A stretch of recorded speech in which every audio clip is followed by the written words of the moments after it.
Good morning, afternoon, evening, ladies and gentlemen. I want to welcome you to another edition here at allpointstv.com at the number one studio here in the city of Flint.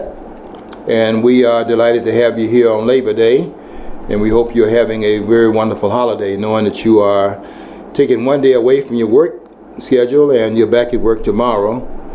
And we are here working on Labor Day, but we're going to go home to our families after we get through taping here at the studio, and we're going to celebrate with loved ones on this memorable occasion. Labor Day being 121 years old today, starting back officially in 1894. Although you get different dates according to some who say that it started a little bit earlier, but I think officially, if you talk about when it became a national holiday rather than some local celebration of the labor movement, probably sparked by what happened in 1882, 1884, 1886, somewhere around there with the Haymarket Square event. And then some years later, the following decade, they began to embrace the labor movement. I think that's pretty much as a way of co-opting it. And today we have this celebration, which is one of the big holidays of the year. No, that is an interesting thing though about Labor Day. It's like so we all come from working class backgrounds, unless you're like mega rich, you know, like the old money. And let's face it, a few of us are like that. I mean, there might be in your listenership, but it's kind of a hard walk. I mean, you want to appreciate, you know, the contributions of labor, and you know, let's face it, to be honest, there was a need for unions to be created, but it seems like they become always so tied to one political party, and it was in lockstep with them that you know, the Democratic Party largely, that it's now become like part of it's almost like this part of like, you got to accept, when you accept a little bit, you got to accept this whole thing.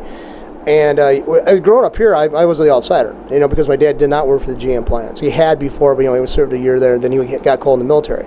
So I mean, when you're like an outsider here, you are like discredited because you just see that there's problems with labor unions, because you see them eventually getting away with a lot of stuff. Then a lot of bad workers are kept because of the force of the work, you know, the union. And another thing is, I think the management could have pushed more, and I don't think they're good bargainers. So, but I can see the reason why. But I mean, it's hard to kind of walk that line of like, you know, you don't want people to be abused in work situations and stuff like that, and you want their rights to be defended. But almost you had to accept, it seems like these people so easily accepted this whole thing of the socialism. And I mean, there was efforts in some of the union leadership to actually keep the socialists and the communists. So I think the AFL actually did a good job on that for years. But there's always going to be an element of this kind of Marxist thinking that runs through that. So anyway, that's just my observation. That's the point that needs to be made about this in terms of the motivation behind the movement. The labor movement is, by its very design, socialist, and I think that's why the socialists, that's in government, because I contend that government is also a socialist construction. It's certainly not going to be a capitalist construction, because what would be the role of government in terms of a capitalist system? I mean, it doesn't produce anything, and so I can see why government would have, in the aftermath of the Haymarket affair in Chicago, and had other situations where labor is now getting organized, and there are some things happening that could get out of control. I see the co-optation in terms of how the ruling class, I'm talking here about the people running government, I can see how they would want to co-opt this by embracing it. Sometimes you co-opt the movement by embracing the movement, and they began to see there were some problems out here with, by the way, with the capitalist class, because the capitalist class is, by its very design, motivated by profit, and that is both a positive, and it does have some negative undertones to it as well. But if you don't make profits, you're out of business, and you have to be efficient in business and cut corners and cut costs wherever you can. And you do that, and some of your biggest costs, of course, is in labor. And so you have to chisel out some things that allow you to survive, but the interest on the other side of the table is not the same as your interest, because they're not the investors and they're not the owners of the business, they are the laborers. And so that tension between the two. And because of the superior numbers of the workforce and the inferior numbers of the capitalist class, I mean, there's fewer business persons than there are workers, you can see what the politicians would do in terms of siding with which of the two elements involved in this dispute about such things as wages and working conditions and other things that they grievances and where both sides see it differently. You can see what the political class would do. They latch on to the ones that have the numbers. But they also see this group as an outsider because they're not part of the ruling element in terms of being the politicians and the political arms of the society. So there's a little bit of co-optation beneficial to both of the groups that's involved in this co-opting of the labor movement. The labor movement would benefit from a sweetheart kind of relationship that exists, and by them bringing them inside and making them part of the camaraderie between the two elements, the politicians and the labor force, both sides benefit. And so we have Labor Day, but we don't have anything that actually celebrates those that give labor something to do. Because without the business element that gives them something to put their labor in the context of being a place that has earning power, we don't have anything that celebrates that. And I think that's part of the. I think the reason is because they don't have the numbers. If the capitalist class was as large as the labor class, it would be a reversal if the numbers were reversed. I think what you would have there is the co-optation that would have taken place in terms of the capitalist class, and they would have the celebration of, and as they should. I don't think you should have a day for one without having the other, because both hands wash the other hand. Both hands wash each other. But if you're gonna, you can't have a labor class unless you have a producing class or a capitalist class. Wherever you have a working class. Well, another thing is too. I think it's what it basically is. I think just as soon as you said this, it struck. So don't go ahead. I'm interrupting you. But I think what it is basically, it's tapping into something of resentment. On everybody else. Mm-hmm. See, they don't like they say money, it's like the producing class, so it's always about money, or the capitalist class, and you see dollar signs. I mean, just visualize that. As soon as somebody says those expressions, well, they don't actually look enough. You say the intellectual class.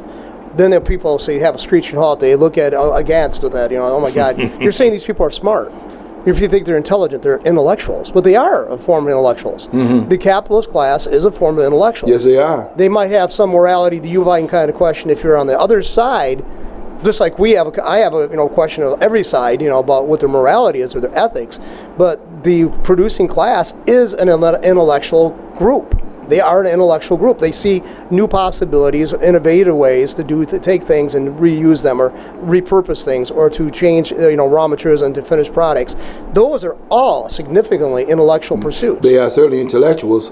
The producers cannot be anti-intellectual, because if they are not an intellectual group, then how do they figure out how to do those things that in fact ensures the survival of their businesses? You're not going to be a dumb person and running these large corporate units. I think Donald Trump is very smart, and you could just tell by the businesses that he has developed. He has a good business, and when they say, well, he's filed bankruptcy 3 or 4 times, and they're saying if he's such a great entrepreneurial spirit, he's a great businessman, then how do you explain that he's been he's actually used the bankruptcy laws of the country on 4 different occasions, approximately, and if he were doing such a great job and running his business so efficiently, how do you explain that? You explain it because he is a business person. You take advantage of those laws that are in place. They give you some insurances when you need it, and you make use of the laws of the country, because that's what a person does. It doesn't mean that the businesses would have gone belly up otherwise. It means that you are taking advantage of opportunities so that you can come back even with more force. That's exactly. I mean, this is a really time, but people say, well, we have social welfare programs, and they shouldn't be looked on. People who utilize them shouldn't be looked at with any kind of sense of ridiculement or any sense of like a, diversion or whatever, because they're using the laws that are available and, the things that are out there. Well, exactly what that is with, another thing is too, like you had people like Barney Frank criticizing the upper, people making money, the money-making class. Yet it was him that wrote, I'm pretty sure he had a hand in writing the tax code because he had been there a long time. Mm-hmm. The tax code that favored, created those so-called loopholes. Mm-hmm. So, basically, social welfare programs and the tax code are loopholes, and yet from the other side's perspective. Mm-hmm. Okay, that's, from the other side. If you're like a person who's like this, down with corporate America, you help the poor people. Those laws that actually help to get the poor people get bread and cheese and go to the doctor and stuff like that are loopholes to those who are the productive class who are being taxed for those things. Mm-hmm. So everybody's using loopholes. Again, it keeps on going back to the government being the source of everybody's consternation. And every source of issue that you're arising comes from the government being involved in these things. Mm-hmm. Yeah. Well, one criticism they give of Donald Trump is that he has used the tax laws. And he's also made use of the political process. But isn't that what a smart businessman does? For example, they're now saying that Donald Trump has given money to Democrats. And what Donald Trump has answered is that he gives money to everybody. And a businessman has to understand the business climate in which he's operating, because if you, in fact, have these politicians running for office and you over here paying over here and that particular person that you were supporting loses, and the person that was over here was in fact being rewarded by the vote total putting him in power, him or her in power, then what does that person in power do to this person who was out there as an opponent? And we have a good example of what happens there by in this book by De Lorenzo called How Capitalism Saved America. And what De Lorenzo points out is that Bill Gates, who was who really was a great business person, but he was not understanding the political field in which his business was operating in. And he thought all you have to do was just simply run an efficient company and just simply make sure that all your I's are dotted and all your T's are crossed. And that's the business world. He didn't understand the political angle to it. And before you knew it, and you can go back and look at this in terms of what happened in terms of antitrust laws that were being applied against him, they started saying his company was a monopoly, and it was in fact practicing codes of conduct that were antithetical to the antitrust laws. When what he was really doing was simply being such an efficient company that no one could get into the field and compete with him because he had an efficient operation. And unless you are inefficient, which means that you have to drive the costs up because of your inefficiency, and you then give other persons an opportunity to come into the field. If you're an efficient company and you're very you're marginalizing your error, it makes it difficult for another person to come in and get into the fray because you're keeping costs down because of your efficiency level. Well, they looked at the absence of competition and said, okay, that right there is an indication that you are in fact running a monopoly against antitrust laws. And they began to come at his business, and he began to understand there's a political angle to the business world out here. And when he began to understand that, he began to understand you got to play the political role. You got to be involved in the political stream of things out here. And that means that you got to do what? You got to make sure that the Democrats are happy with you, and you got to be also in good stead with the Republican Party, because they also win some offices, and if not nationwide, like maybe the president won't be Republican, as is the case right now, and had been the case for the last 7 years. But before that, you had a Republican president for 8 years. So you've got to understand that your horse may lose in the race. And then you're out there. You're out there in the middle of the water without a paddle, and you're trying to get back to shore. And the only way you can do that is have the person that's in power rowing you in so that you're not going to be hurt once you get to the shore. And that means you got to have friends on the shore waiting for you. And that's what Bill Gates had to learn. That's how the game is played. Now I understand what Donald Trump is saying when he says that he gives everybody. As a business person, you have to.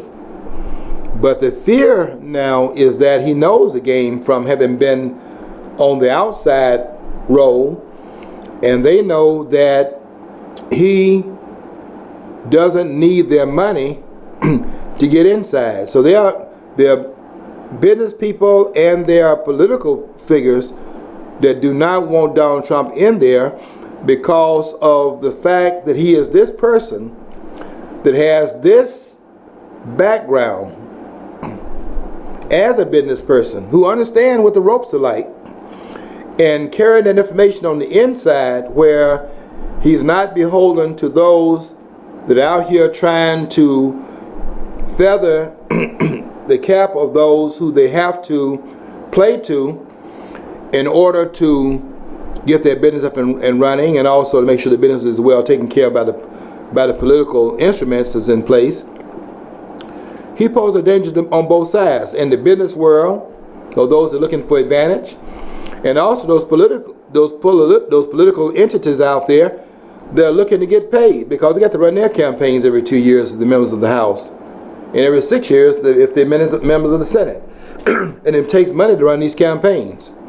And that money is extracted from those who pay these politicians as lobbyists. That's what the lobbying is about. So that they pay them in order to have a more level playing field, or a playing field that if it's not level, it favors their business more so than the other guy's business. And Donald Trump understands that. He is definitely a threat going on the inside if he gets there. And that's why you're going to see a lot of things coming out in the newspaper with these got you interviews he's doing. He did one with Hugh Hewitt, and all those questions that Hewitt was asking were gotcha questions. I listened to an interview last night. It's an old interview, but I listened to it last night. That Todd, who now does Meet the Press, and every question, it was just amazing to look at that interview. It's hard to look at it because every question was just biased, just trying to trip up Donald Trump. They fear what this candidacy is about because they understand the relationship between labor and government, for example, and also labor and the press. I mean, that's a side too that has to be looked at in terms of labor's role and the media's role. There's a certain amount of camaraderie there, and there's certainly a certain amount of camaraderie in terms of the media and government. Look at how the left plays footsie with the Obama administration. I mean, like really the left. I'm talking about MSNBC more than anyone else, but certainly CNN fits into that particular landscape. And it's almost like they are a propagandistic arm of the Obama administration. I mean, I don't even know why you need John Ernest as the press secretary for the president, because they have those networks who are doing that work, and they're mad because the network called Fox is and it's been shown recently in terms of what they did in the debate. They are arm of the Republican Party. I'm talking about the establishment Republican Party, not the Republican Party in terms of all of its players, because they don't consider Donald Trump to be a Republican. They consider him to be an outsider.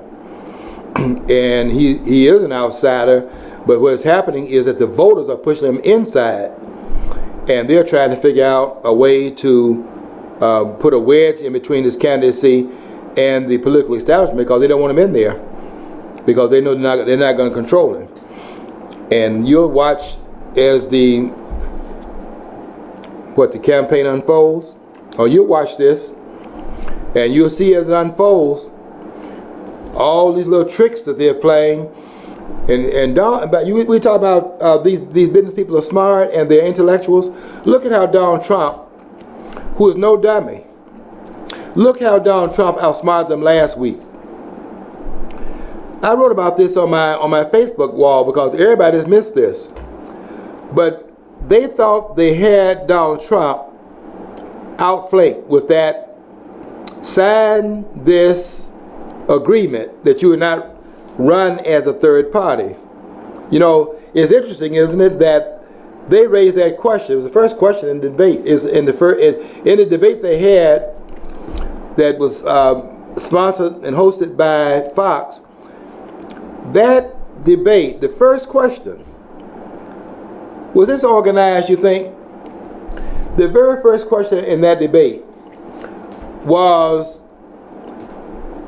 and this what it was asked by Bret Baier, and he said, this is the only question that we're going to ask tonight that is a question that asks for a show of hands. Now, there are three panelists, right?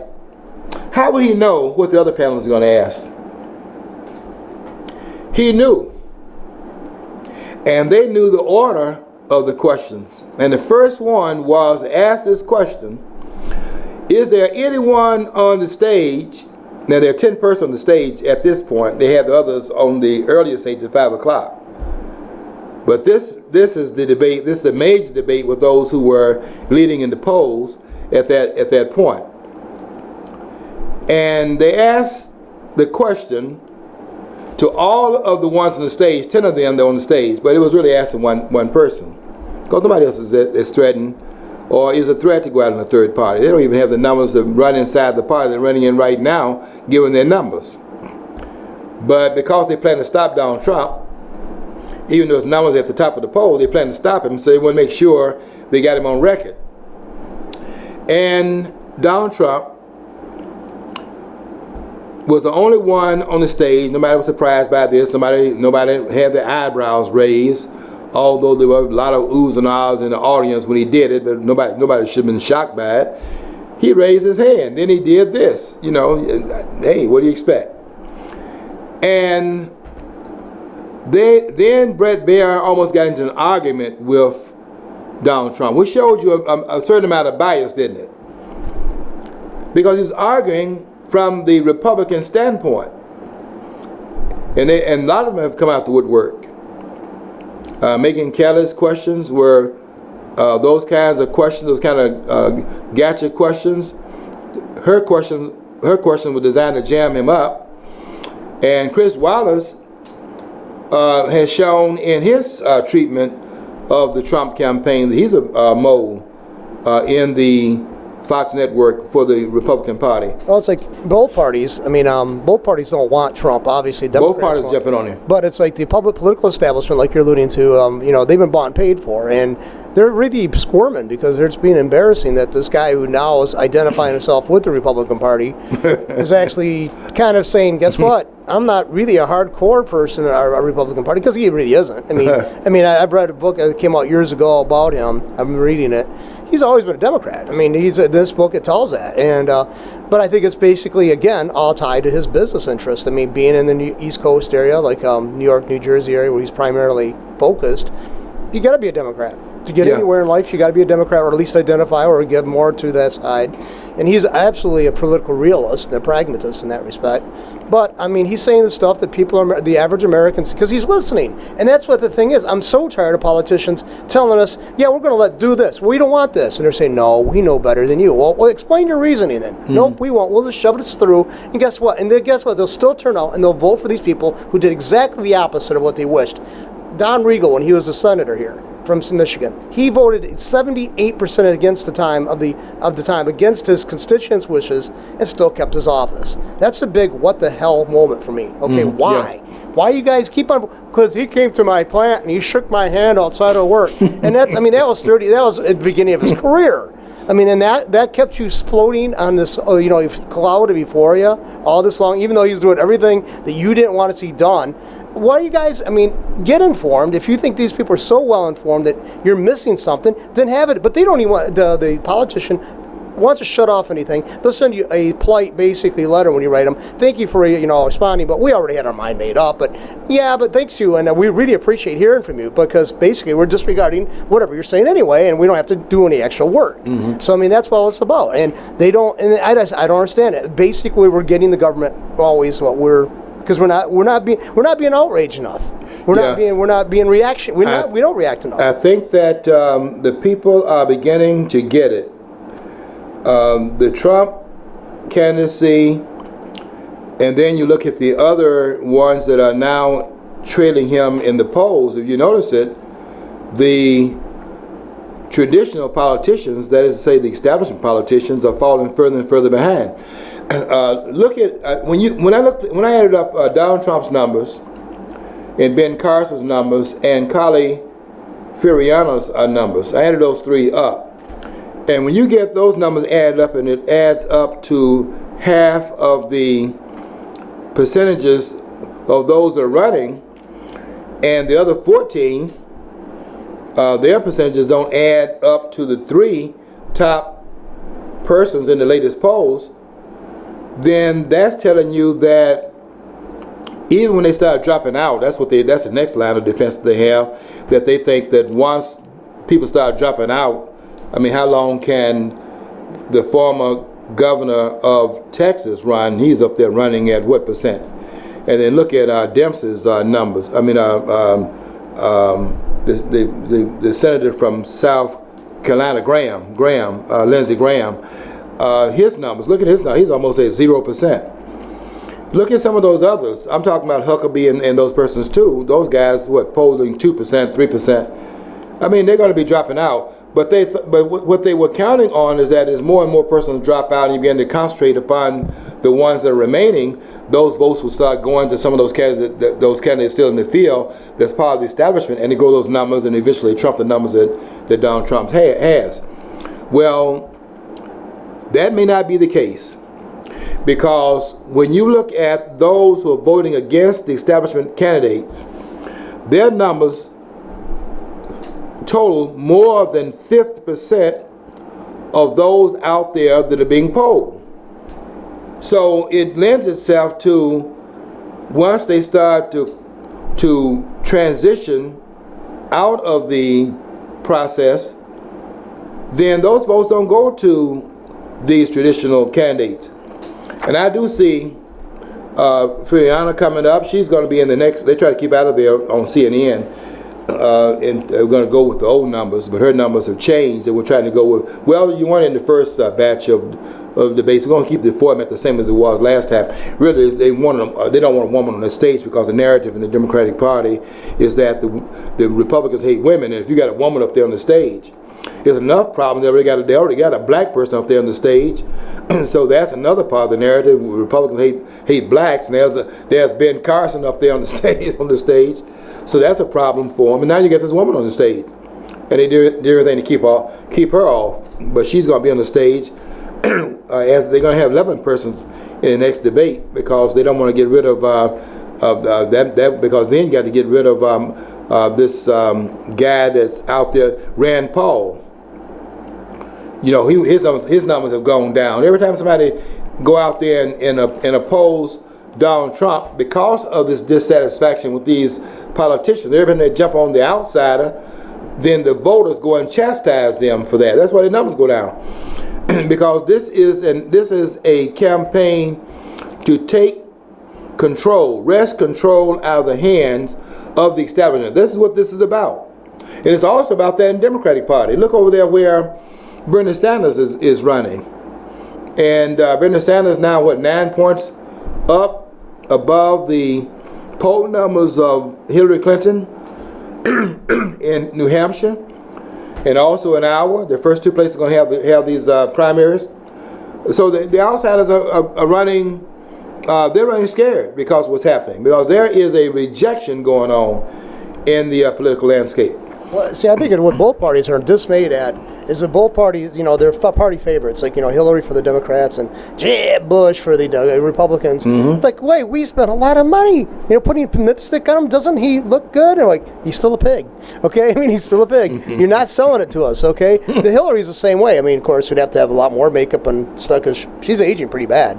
But anyway, it's like, look, she did this, and she's such a strong woman. Well, let's see, her track record's pretty dismal, and most people are becoming more aware of that, the fact that she wasn't that great in any role she's ever been in, and now you want to give her a bigger role. Yeah. I think that they got some problems here. I think the American people, and I read a lot. See, I go on a lot of the walls. I was on Ben Shapiro's wall the other day. We were talking about this arrest of Kim Davis down in Kentucky. She's the clerk in Rowan, the city of Rowan, or the county of Rowan, I think it is, in Kentucky. And I went on these different posts to read what they were writing about her incarceration. And it was very uplifting, very inspiring to read what people are talking about. I think that people are waking up to the fact that we got a problem here with the tyranny that's being this country is run amok by these politicians. And we see examples of it in terms of the judiciary, where we have these dictatorial judges making these outlandish and outrageous decisions, putting people in jail for exercising their constitutional rights. You have the freedom of religion in this country. You can't miss it. It's in the First Amendment in the Bill of Rights.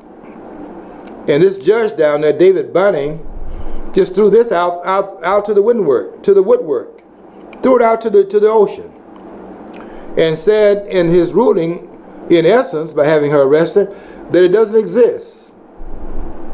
And it just really is galling when you think about the fact that they had another situation that involved a Muslim that had, the hint was, they didn't know this for a fact, but it could have been that she wanted to wear her hijab to work. They never said she couldn't wear it, just simply counseled her out as a candidate for the job.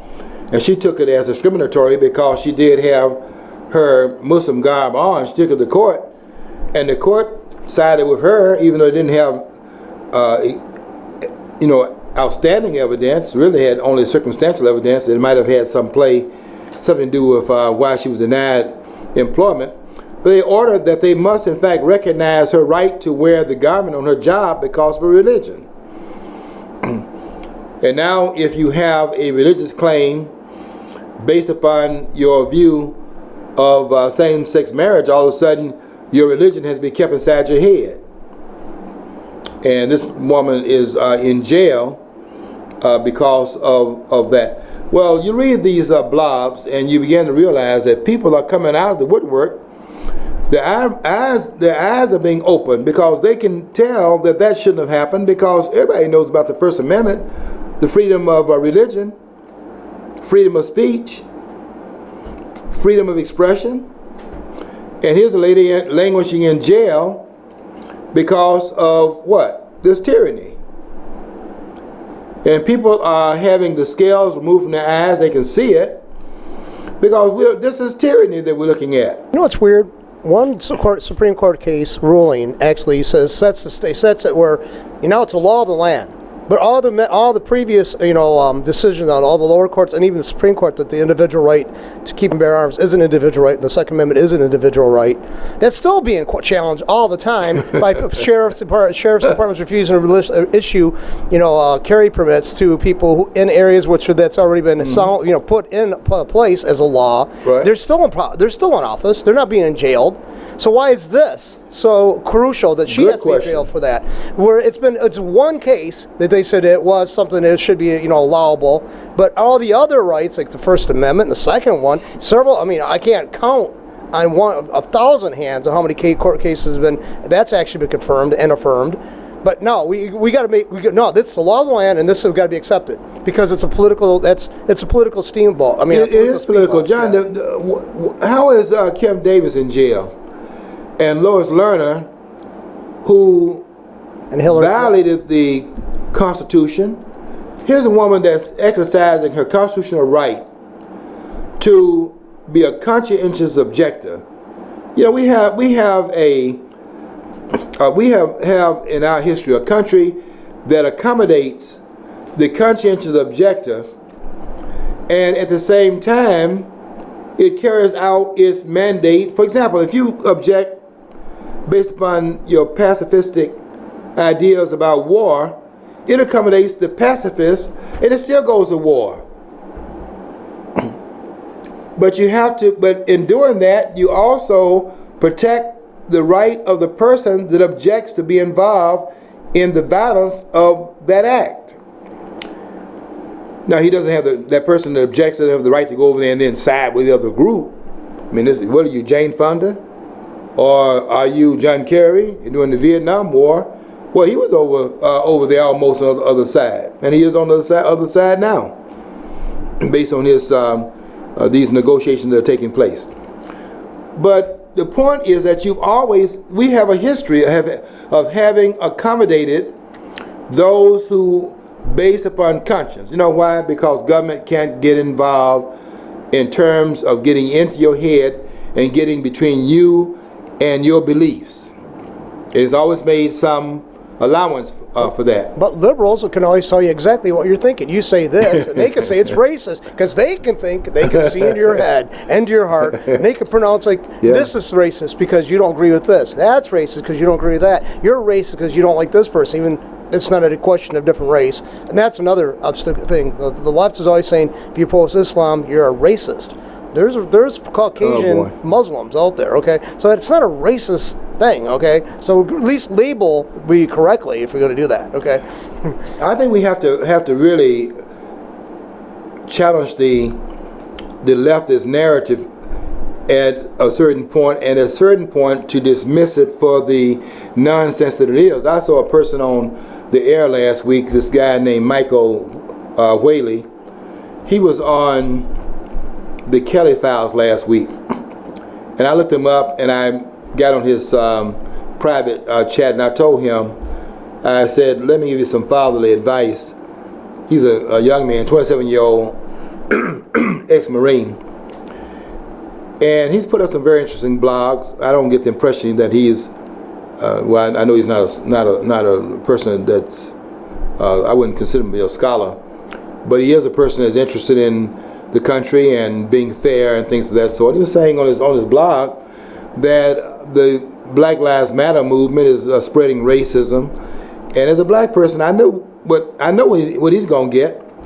So on his blog, he's saying things like, "I love y'all, and all you do is come and attack me and call me out of my name and talking about what you're gonna do to me, and I love everybody." And when I went on this chat, I wrote a few things. I said, let me give you some fatherly advice. Do not waste your time responding to these idiots, because by you responding to them, what you're doing is giving some validity and importance to their voice. Now, in that genre, I think you dismiss these persons, you see. Now, in terms of this narrative that the left has, you know, where they got this thing about racism and the Republican Party, the Tea Party, and all those, you have to challenge that, because you can't let that falsehood stand because of the political aspect to it. In other words, if they're making these claims and you're making no counterclaims, then those claims that are false stand upon what is a lack of merit, and because they're not claimed, the silence gives it the onus of having merit, and it's a meritless claim because we know the history of racism in the country, and that's all on the left. I mean, the left is lying. The left is talking about. I heard Ms. Clinton just the other day saying she's going to go after Donald Trump because Donald Trump has made these comments about women and his supposed treatment of women, and here she's married to Bill Clinton, and I never heard her say one thing about his treatment, but she's concerned about women. And the Democratic Party didn't care about women before 1920, and it didn't care about blacks before 1965. And 1920 is when women got the right to vote, and 1965 is where the right to vote among blacks was shored up by the Voting Rights Act of that year that was passed this time by Democrats. And by Democrats they could take credit for it, Democrats can now back off of keeping black people from the polls, and that's when they start hugging black folks. But this idea that the Republican Party has been this party, the party of hating blacks and things of that sort, you can't let that stuff stand because history stands absolutely against it. I mean, Robert Byrd was a member of the Kleagle. I mean, he was a member of the Klan. It was a Kleagle in the Ku Klux Klan. You can't have that kind of baggage. and making those claims out there, and those claims go unchallenged. You got to challenge those. You have to challenge it because it's so untrue in what is being said. But in terms of responding to these people out here that are just making these attacks, look, they do it all the time. I said, I did a post last night. I knew I was going to turn them off. I did it because I want to turn them off. I said that, I said on the post, I was just it's one of my, I did a couple of small posts this time. I did my large post as I do every day, but I did a small post, and it was this. I said, truth matters. So here's the truth. Michael Brown was a thug.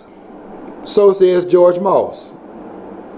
So I knew what that's going to do. Everybody got on the post and Moss, blah, blah. I knew that was going to happen. You know what I did? I didn't respond to it. Because that has no, what's the word here? Payoff. Has no payoff in terms of how it pays off in terms of the political arena. But in terms of them getting the narrative out there about racism, that has to be challenged. I mean, this idea that the police officers out here shooting black folks down, and that's what happened to Mike Brown, and Mike Brown was killed because of racism and things like that, and you're playing it out in that field, and that field is doing what? Hurting people in the Democratic Party. I have to challenge that, and I will challenge it, and I will do it unapologetically. In fact, I look forward to doing it. And the naysayers, and you get a lot of that didn't bother me. I was trying to tell Michael Whaley to leave those naysayers out there by themselves. Don't respond to that nonsense. If they get on your wall, rather than respond to them, write what you have to write. I mean, I get them off my wall. I got some right now that are afraid to get on my wall. I won't call the names out, but he knows who I'm talking about. The one that challenged me on, you see, once you come out and challenge me on, and you get out there in front, and you show, and you're talking about information, that's a gotcha moment for me, because I know that you're not going to be able to trump what I know. I don't think, I really don't run into anybody doing that, to be honest with you. Nobody's going to make a counterclaim in writing to what I write. And certainly nobody on the left.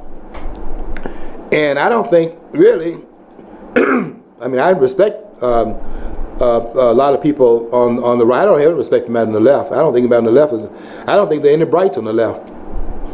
I mean, they have a way as Cornel West. I saw Cornel West in a debate with Kevin Jackson, and I don't consider. I think Kevin Jackson is a very smart person. I don't consider him to be an intellectual, but he's a smart person. I don't see him quoting a lot of information written in text. So to me, if you're an intellectual, and I'm not talking about now the business intellectual we were talking about earlier. The business intellectual is a different kind of intellectual, but an intellectual in the academic realm must be someone that has read what other intellectuals have written, and being able to be aware of what they have stated, so that you can have some position on it based upon where you are with that particular understanding that they've come forward with and what they put down in their treatises. In fact, if you're not writing in the academic realm, you're not an intellectual. You have to write, because you are in the industry of the mind, and that is about concepts, about philosophy, and about different points of views, ideas, and things of that sort. If you're not into that, if you're not into ideas, then you're not really. And you have to know what other intellectuals, quote unquote, have said. Now I have to tell you something. I don't really find, and maybe this is just arrogance on my part, but I don't find any intellectuals on the left. and if Cornel West is the brights over there, then the left has a problem. And I think that's really what was written about in 1967 in the book written by Harold Cruz, when Harold Cruz wrote this book called The Crisis of the Negro Intellectual. I mean, there were not too many persons on the right at that time that were out there. I mean, Sorbo was writing back in that time period, but he wasn't well known back in 67 when this book came out, by a person, Harold Cruz, who was not a trained intellectual. He's certainly intellectual, because that book right there puts him up there at the top of the scholars. In fact, Cruz didn't even have a degree. but no one has been able to trump that book, The Crisis of the Negro Intellectual. And I think the Cruz is writing about the crisis of the Negro intellectual on the left. I mean, that's where they were. I mean, Du Bois, where was Du Bois? W.E.B. Du Bois. I'd like to know this. I'd like to know if the leftists could actually write anything, like a book of essays or whatever, and not once try to elevate Marx again, or actually maybe even citing Marx. I leave that challenge out there. I don't think it's possible. John, I was surprised. I was at a event down there in Detroit last year, and I stood up and raised my question. I wanted to show that, look, you all were up there talking about an area that you have not really, studied all angles to it. And I wasn't trying to do a gotcha moment. I was just simply trying to make a point that had not been considered in their discussion. And there were a lot of them up there on the stage discussing this particular issue. And I want to make sure that we were more comprehensive in that discussion. So anyway, a lot of people told me after it was over, they said, we could tell that you've done a lot of thinking about this by the questions you asked. And in the hallway, this guy, one of the guys on the stage, was out there, and I asked him, I said that I want to ask you a question. And we were just talking back and forth. You know what he told me? Excuse me.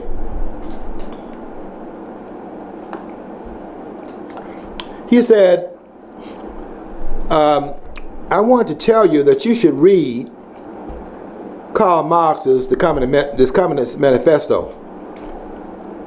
Now, who hasn't read it? Now, who in the intellectual world has not read Karl Marx's book? It was written in 1848. I know the answer to that. I know that 3/4 of the people who call themselves Marxists on college campuses, that's who hasn't read it. Yeah, I mean, really, they haven't read it. And if they read it, they didn't read it carefully, because if they read it carefully, they do what Thomas Sowell did. Thomas Sowell was a Karl Marx convert until he tried to put what Karl Marx wrote into application. He says what changed his mind is that he worked in government, and then he saw the inefficiencies of government, and Karl Marx was talking nothing but about government. And he saw what government operates from the inside, and he said, no, that can't be it. And he went back and read it again, and then he changed his mind. He's not a they say Marx. Well, Karl Marx wrote the book in 1848, and there was no communist government at that time. The first communist government in history, they would assume it was communist government, was in 1917 with the Bolshevik Revolution. So at that time, you couldn't say communist. But now when you say Karl Marx and Marxists, let's be more honest and bring it up to date. We're talking about people that are communists. And so was that until he got more grounded in what was being said, and then got some place to look at the theoreticals in application, saw that it didn't work, and now he's not any longer in that school. Those persons are still there. They have not read it carefully and not paid attention to what's being said, and not paid attention to what is being applied anywhere in the world, because it doesn't work anywhere in the world, and it hasn't worked anywhere in history. I mean, I can't consider you being intellectual, quite frankly, if you read something and then you have some other information that comes into what you read, and you put that to bed, and you won't change your mind regardless as to what the information comes out that shows that narrative is wrong, and you won't change your mind. I can't credit you as being an intellectual, because what an intellectual does, I mean, I think Malcolm was an intellectual. I don't think he I think it was very limited. I mean, but that's, back in 65, that's what, 50 years ago. And I look at Malcolm X as being very limited in terms of where you are now with his views.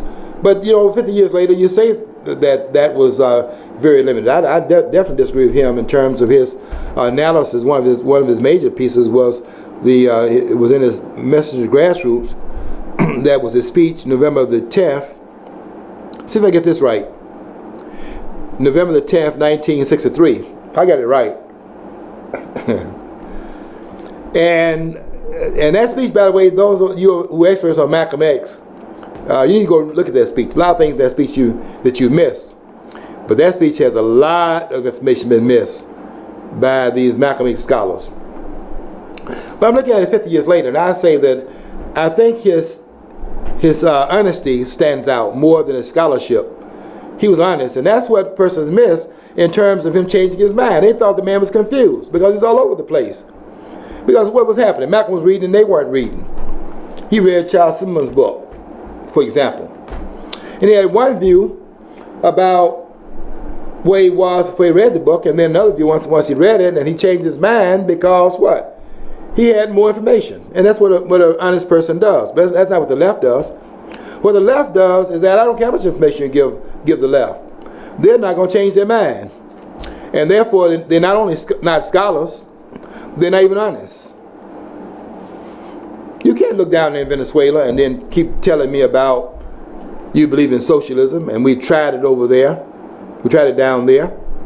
And we tried it over in Europe, and we see what's happening over there in Europe. They're working on the fumes right now of capitalism before they changed their mind and went back to the old way of doing things, and they're paying for it with the downturn of the economy. You try to prop it up, of course, with the EU, but all that is about is that you're trying to prop up socialism on a international scale, a more global scale, because of its failures inside of the national boundaries. That's what the EU is about. Well, that's what I think we did with the bailouts of the banks and the GM is basically we're embracing socialism. I mean, I don't think that's a good thing to do. I mean, how come we're definitely engaging in socialism? We're socializing the loss, and when they start making money, GM and the banks will keep all those profits for themselves. That is not going to be given back to the major, the population, who bailed them out. So I mean, but yet they say, they will try to say, the bailouts are a socialist thing. Yeah, and it was a state that did that, the government that did that, and the reason why what's the payoff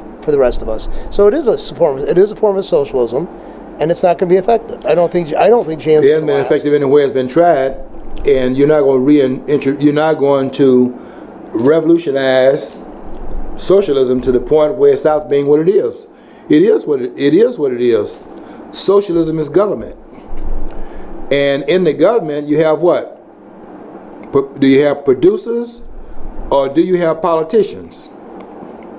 And you show me in history where politicians have ever been the producing class. We've seen that locally after one administration, the Rutherford administration. Their mayor here went out. They were no longer in power. They all opened up businesses, and only a couple of them stayed in business for any time, length. The rest of them kind of folded within a couple of years.